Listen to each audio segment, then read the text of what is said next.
The ultimatum. The room was cold. Not from temperature, but from silence, power, and the thick tension in the air. Commander Eli Vance stood still in the center of the war chamber.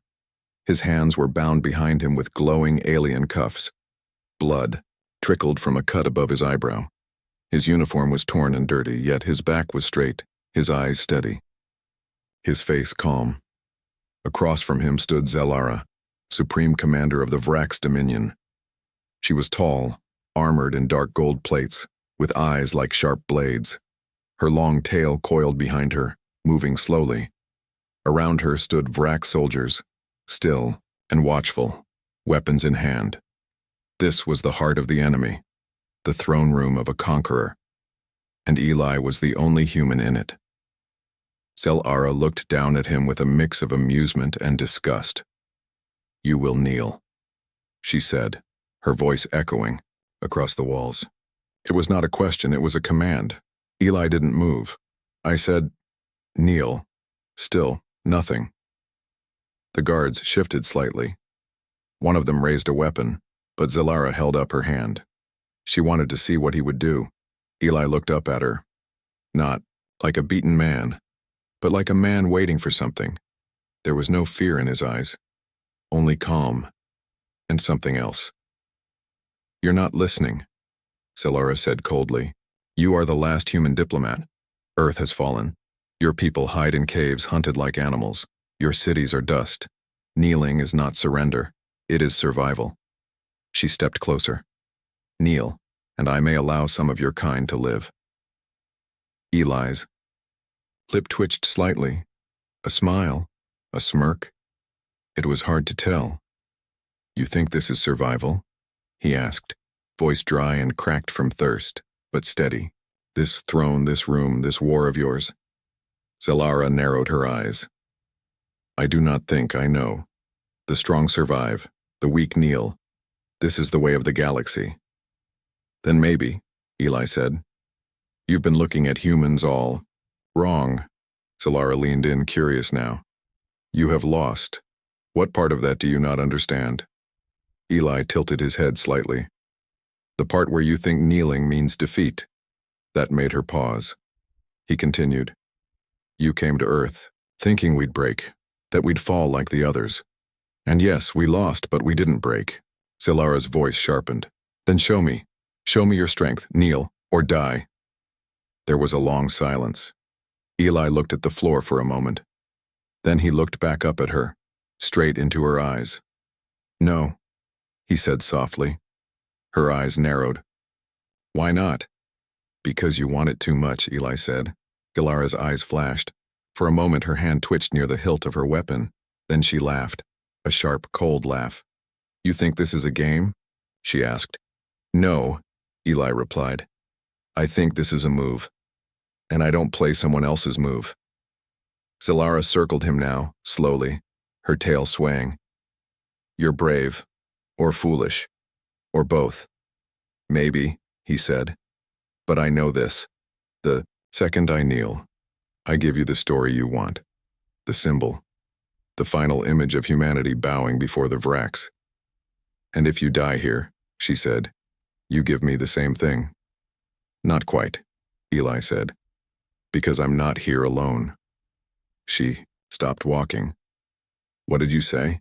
Eli smiled again, just barely. "You'll see." Zelara didn't show it, but a flicker of doubt crossed her mind.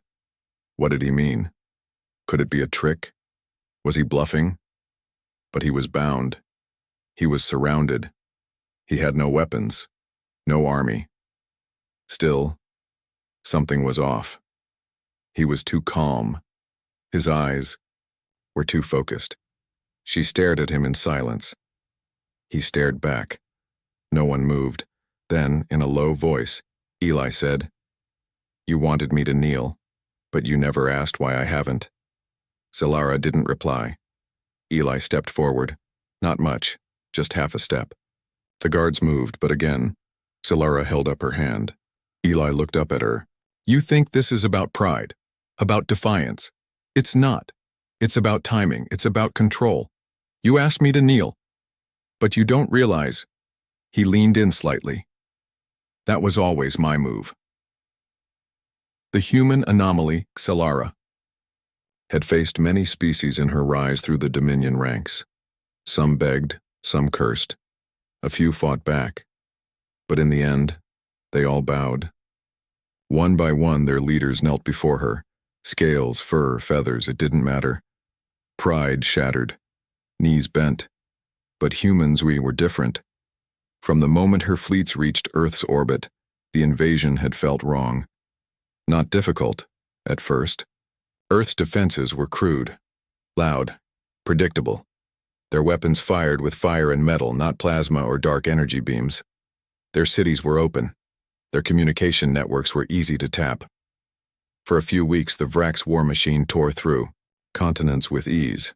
But then the humans stopped fighting like soldiers. They started fighting like something else entirely. Her generals reported strange patterns. Human troops disobeying commands only to outflank her forces in ways no simulation had predicted. They planted explosives in their own cities. They broadcast fake distress calls. They lured Vrax squads into burning buildings, flooded tunnels, frozen lakes. Some humans smiled before blowing themselves up, just to take one Vrax commander with them. No other species had done this. Not once. Not like that. Xelara had watched the footage herself. Cold, clinical, curious. She studied their eyes in the final seconds. Rage. No, not always. Sometimes, focus. Sometimes, peace. She brought the question to her council. Why are humans resisting so hard? Why do they keep fighting when they've already lost? The answer was not simple. Even her most trusted science advisor, a pale, six-eyed strategist named Varun, had hesitated. They lack unity, Varun said. No global leadership. But they compensate with flexibility. Emotion drives them, but emotion does not break them. It bends. It transforms. Humans are dangerous in ways we can't model. Xelara dismissed the idea. Emotion was weakness. It always had been. Yet here she was, standing before the last living diplomat of Earth, and still, he would not kneel. What was it in this species that made surrender so slippery? She recalled the Battle of Istanbul. The humans had faked a retreat, abandoned the entire Eastern Front, only to reroute power from their dying cities to an orbital cannon hidden beneath the Bosphorus. One shot had destroyed a third of her cruiser fleet. Then there was the Pacific trick. Human submarines, some of them more than 50 years old, had remained hidden for weeks. One surfaced inside her blockade, using the wreckage of a destroyed city as camouflage. They didn't even fire. They just transmitted a message on open Vrax channels. We are still here. We are always here. Xelara's eyes narrowed as she stared at Eli. She thought she was looking at one man, but now she wasn't sure. He didn't look special. He was scarred, weathered. His posture was too calm for someone who had supposedly lost everything. No, this wasn't pride. This wasn't blind courage. This was design. He was here on purpose. And suddenly, for the first time in years, the Supreme Commander felt something new stir inside her. Not fear. Not yet. But the whisper of something ancient. Doubt. She took a slow step toward him, her voice low now, almost curious. You humans bleed. You break. I've seen it. You suffer more than any species we've conquered. Yet even now, you don't surrender. Why? Eli looked at her with that same steady expression. We suffer, he said. But we learn. We adapt. We burn the map and draw a new one. He paused. And sometimes, we set traps. Xelara blinked slowly. Is that what this is? A trap? Eli smiled, and this time there was no doubt. It was a real smile. If it was, he said, you'd already be inside it. The negotiation. That isn't the war chamber dimmed as the twin moons passed behind the Vrax citadel. Columns of black glass stretched high overhead, lit faintly by pulsing red veins of alien energy. It was a room meant to display power, to strip enemies of hope. No screams echoed here, only silence and the slow weight of defeat. But for Commander Eli Vance, defeat had never arrived. He stood there, shackled and bruised, while Zel-Ara, supreme commander of the Vrax, paced the floor. Like a stalking predator, her armor shimmered with the living gold of her rank. One flick of her clawed hand and his body would crumple. One word, and her guards would vaporize him. Yet she waited, watching, measuring. Eli could feel it. The shift. What had started as a public show of dominance had changed. The guards no longer looked at him with contempt. They looked at him the way soldiers look at a landmine they just realized they'd stepped on. Still, Zel-Ara played the role of ruler. She waved her hand, and a holographic screen bloomed into existence between them. Blue projections of Earth's broken continents hovered in the air. Fires, scarred landscapes, red Vrax control zones. "You have seen your world," she said, voice like iron wrapped in silk. "Its fate is sealed. Humanity is scattered, leaderless. You are the last voice. Sign the agreement. End this. Give your people peace." Eli didn't even glance at the map. "You think peace comes from paper?" he asked. "You can't sign away a species' soul," she sneered. "Soul. Such a human word." "Yeah," Eli said. "We use it when logic stops being enough." Zel-Ara tilted her head. "You have pride, Commander, that I understand, but pride won't shield the caves where your survivors hide. It won't bring back your cities. You are beaten. Sign the E. Surrender. Kneel. Make this easy." Eli looked up at her, slow and deliberate. Then, in a voice that didn't shake, he said, "No." Her eyes narrowed. "Then what do you want?" "You want a show," Eli said, stepping forward until his chains pulled taut. "You want the galaxy to see a human bow to make your conquest complete. But you never asked yourself, what if I want something too?" She stopped pacing. "I want you to kneel," Eli said. Silence. Even the guards stirred uneasily, unsure if they had heard right. One barked a short laugh. Another reached for his weapon, but Zel-Ara held up a hand again. Her sharp features were unreadable. "I could rip the skin from your bones," she said coldly. "You could," Eli said. "But that's not what you really want. You didn't bring me here to execute me. You didn't bring me here to end things. You brought me here because something about us bothers you. Something you can't understand." He took a breath. "You've broken species before. But humans, then we break differently. We break into pieces, then turn those pieces into weapons. We lose cities and build networks.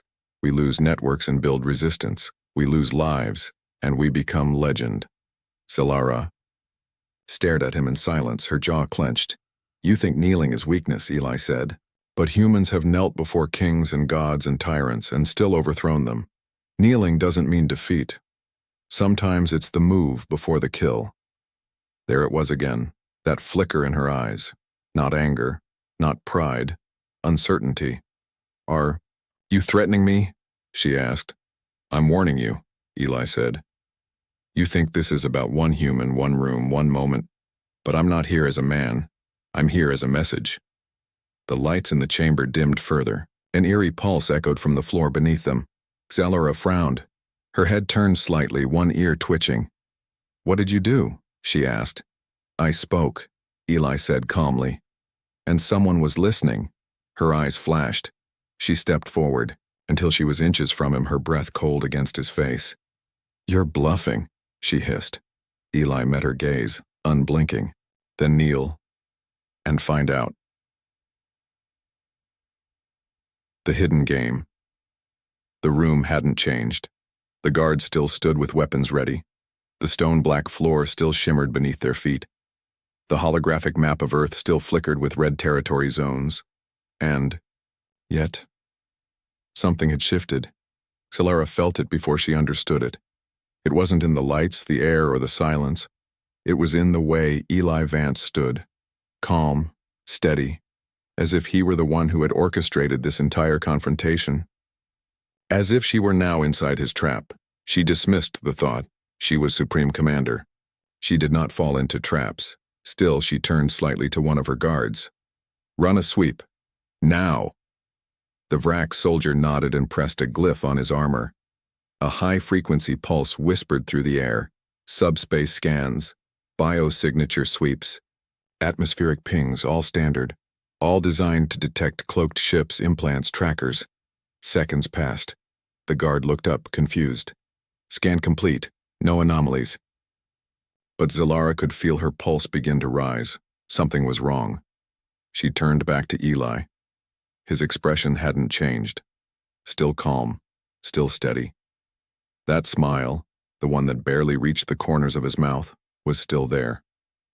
"What did you do?" she demanded. "I'm not doing anything," he said. "You are." She stepped closer.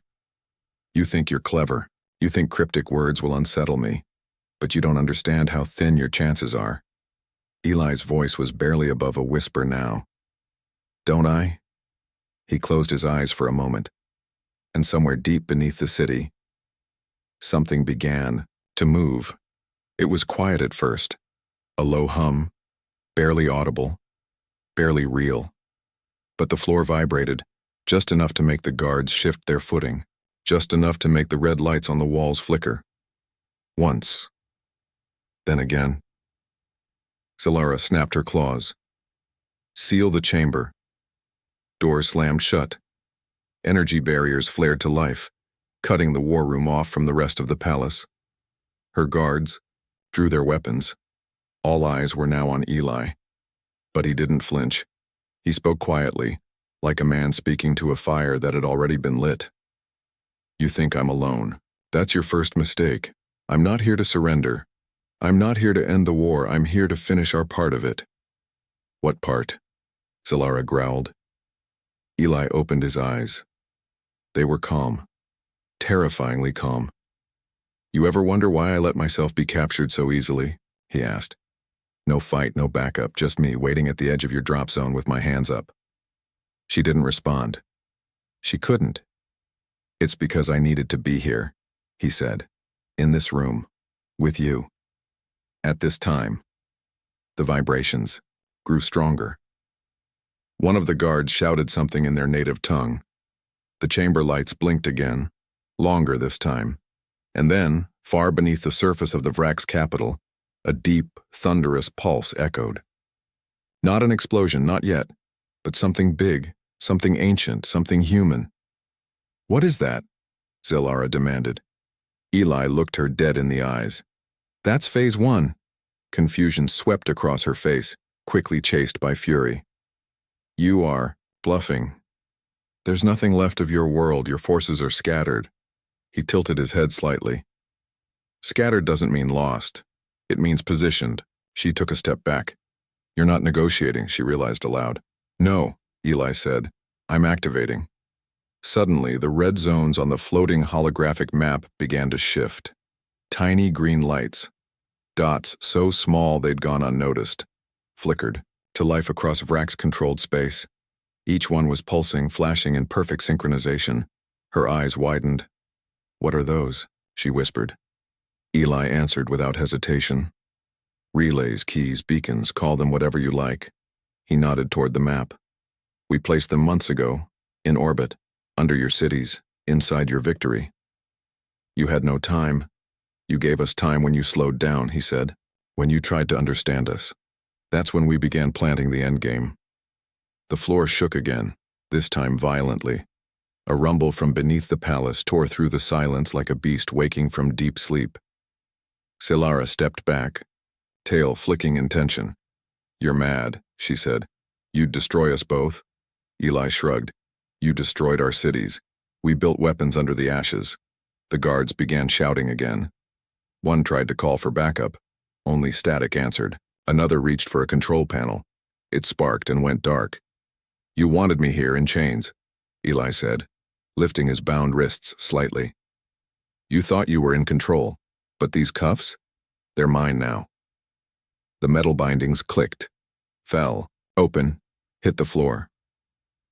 Zalara didn't speak. She couldn't, because for the first time in her long reign of conquest, she saw it. Not in his words, but in his eyes. She wasn't dealing with a defeated species. She was staring at a species that had just made its move. Turning the knife silence the kind that wasn't empty, but filled, pressurized like the instant before a dam breaks. The war chamber, once a monument to Vrak's dominance, now felt like a locked tomb. A monument built to house its creator, Xelara, stood frozen, her clawed hands twitching just slightly at her sides, not from fear. No, she refused that word, but from uncertainty, from the crack forming in a certainty she had never questioned. The human was unbound, the room was sealed, and beneath her city, something moved like a buried god awakening. She took a step back. Eli Vance didn't follow. He didn't need to. He simply stood where he was, as if the throne room had shifted gravity and he had become its center. The cuffs that had fallen from his wrists lay smoking at his feet, melted from the inside by human nanotech she hadn't detected, hadn't even known to look for. "You see it now, don't you?" Eli asked, voice quiet, almost kind. This was never about surrender. She clenched her jaw.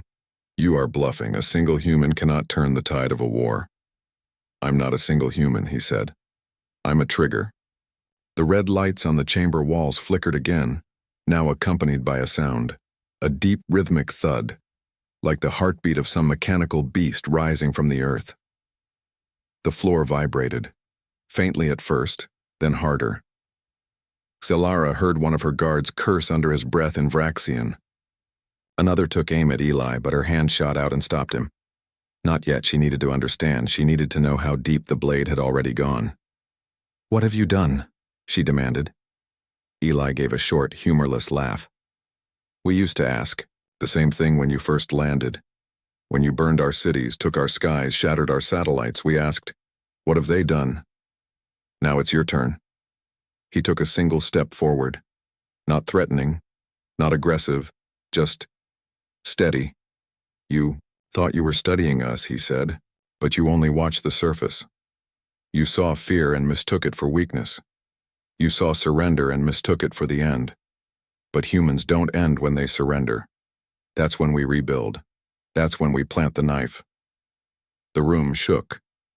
Hard this time. A low groan echoed from deep below, like metal tearing against bedrock. Dust trickled from the ceiling. The guards now looked around with wide, unsure eyes. Their training was perfect, but their instincts had no protocol for this. One of them shouted a report. The underground reactor grid had gone offline. Another confirmed the palace shields were flickering. Then a third, his voice tight with panic, announced that a Terran signal was broadcasting from inside the planetary network. That was impossible. Xelara's control palace ran on closed systems. Nothing could breach its core. Not without bypassing Vrak's encryption, not without months of infiltration, and that's when it hit her. It had been months. "You've been planning this since the beginning," she whispered. Eli nodded. "We started. The day you took Berlin," he said. "We watched your movements. We studied your algorithms, and then we started feeding you false victories. Every city you conquered, every bunker you raided, we left breadcrumbs. Patterns you wanted to believe. Easy wins, predictable resistance." He smiled. "Small. Sharp. While you played chess, we built a bomb." Xelara stepped back until her tail hit the base of her throne. Her claws tapped against the carved obsidian, searching for stability in a place that no longer offered it. "You lured us," she said. Eli tilted his head. "No, we invited you." The holographic map flickered violently. Entire Vrak's control zones blinked from red to gray to gone. Not destroyed, not conquered. Disconnected. Human saboteurs, embedded across dozens of systems, had triggered the signal. Command centers severed. AI networks scrambled. Supply lines vanished in minutes. Xelara's voice turned low, flat, almost hollow. "You would burn your own world to wound us." "No," Eli said softly. "We'd burn our world to wake you up, because you never understood us." "Not really." He raised his eyes to meet hers. You think this war was about domination? But for humans, war has never been about control. It's about memory. You made us remember who we are. The lights went out. Total blackness. Then, with a low mechanical growl, emergency backup systems blinked on, just enough to outline shapes, shadows, faces. Eli Vance stood, arms folded, unmoved. Xalara stood before him, no longer a commander, addressing a captive, now just a conqueror standing in the final moment before the fall. The fall of the Vrax. The storm didn't come from the sky. It rose from the bones of the earth, through steel, stone, and shadow. The Vrax capital, once the crown jewel of a galactic empire, began to tremble at its foundations. Not from bombardment, not from siege, from the inside out. Xalara could feel it. This was not resistance. This was not rebellion. This was reckoning. The war chamber groaned under the weight of shifting tectonics. Distant booms echoed through the palace corridors, dull and rhythmic like war drums beating from deep underground. From the comm station, a voice crackled through in a panicked, broken tone. Breach in Sector 12. Unknown units. Stealth signatures confirmed. Containment failing. Then static. Eli Vance stood at the center of the chaos, unmoving. His face, no longer bruised by defeat, now wore a quiet, focused stillness. He didn't gloat. He didn't shout. He didn't even smile. Because this moment was never about him. It was about the return of a voice long silenced. Humanity's voice, not in speech but in action, in vengeance. Xalara stumbled backward, not from injury but from something far worse, uncertainty. Her palace, thought impenetrable, now pulsed with alien heat. Not Vrax heat. Human. The soft red glow along the walls turned a deep, volatile orange. Dust seeped through the cracks in the ceiling like breath from a giant exhaling beneath them. Suddenly, the main door exploded inward. A rush of compressed air and sparks swept across the chamber like a storm surge. Out of the smoke stepped 3 figures, armored in matte black adaptive suits, helmets down, their faces hidden. Human special forces. But these weren't soldiers from before the war. These were something else. Their movements were too precise, their silence too heavy. They were shadows given purpose. The guards reacted fast. Vrax elite never hesitated. They raised their weapons. But they were half a second too slow. The humans moved like ghosts in a vacuum. In a blink, 2 guards were down. The third's weapon was ripped from his hand and crushed underfoot. Xalara barely had time to process the breach when her throne room walls flickered with new images. Holograms streamed in from across the city. Massive black ships piercing the surface from beneath, unfolding like insects shedding shells. Not dropped from orbit, grown beneath the city itself. You built ships under my capital, she breathed.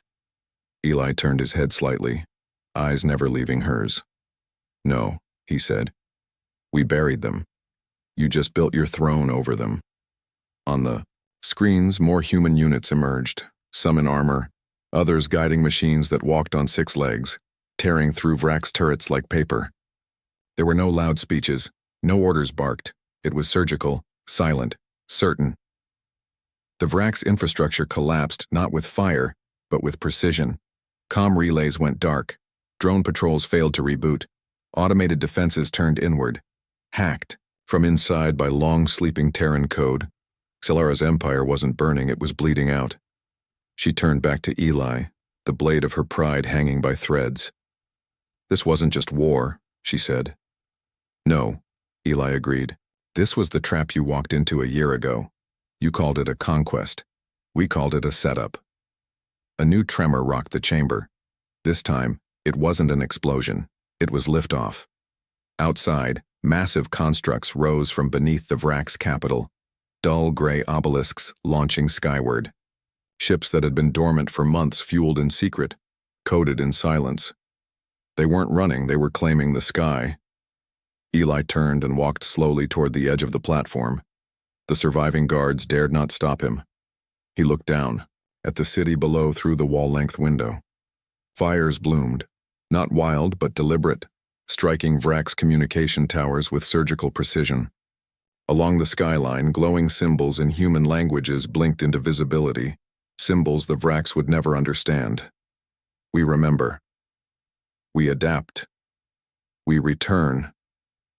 Solara stared, her mind struggling to wrap around the scale, the timing, the depth. For cycles, she had believed her control absolute. For cycles, the galaxy watched her as the bringer of order. But this wasn't order.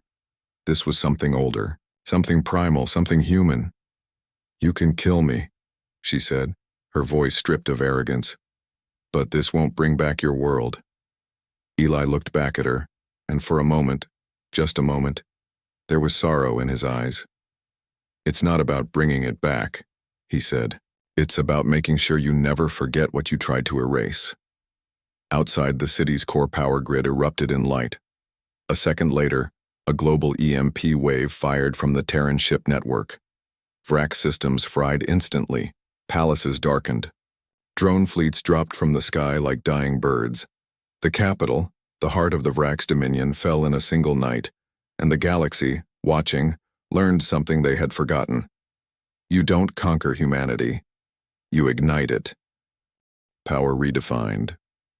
The city was silent now, not with peace but with stillness, the kind that follows after something ancient and terrible has passed through. Smoke curled from shattered towers. Power lines sparked in the streets.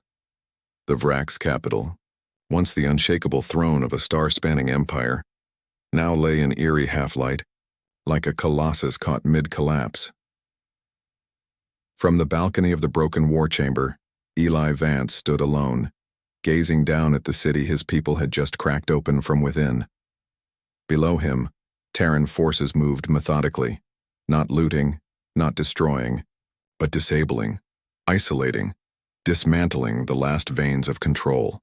No cheers rose, no flags were waved. This was not a victory parade. This was a message. Behind him, the guards were gone, fled, disarmed, scattered. Only one figure remained. Solara. She sat where her throne used to be, a wide platform now scorched by blast marks and shrapnel. Her armor was scorched.